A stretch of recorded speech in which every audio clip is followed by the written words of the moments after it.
जनता की बात जनता के साथ। मोहाडी नगर पोलीस स्टेशन येथे 2020 साली खुनाच्या गुन्ह्यामध्ये एक आरोपी होता गणेश अर्जुन सोनवणे उर्फ गण्या डमऱ्या वय 32 राहणार मोहाडी उपनगर तिखी रोड हा 2020 पासून धुळे जेलमध्ये न्यायबंदी आरोपी म्हणून जमा होता। दिनांक 30/3 रोजी सदर आरोपी हा वैद्यकीय कारण सांगून हिरे मेडिकल कॉलेज येथे तो भरती झाला होता उपचारासाठी।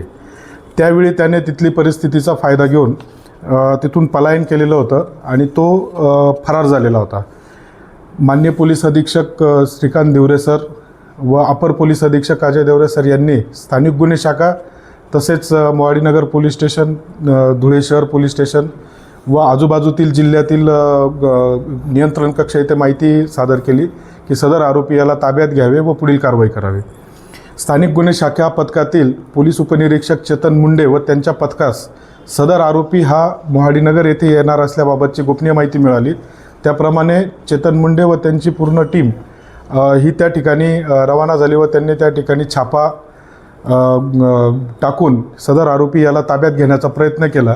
सदर आरोपीने पोलीस असल्याचे त्याला समजल्याबरोबर त्या ठिकाणी त्याने पळण्याचा प्रयत्न केला। पाठलाग करून संपूर्ण टीमने त्याला ताब्यात घेतले आहे व पुढील योग्य त्या कारवाईसाठी धुळे शहर पोलीस स्टेशन येथे त्याला जमा करण्यात आलेले। धन्यवाद। जनता की बात जनता के साथ।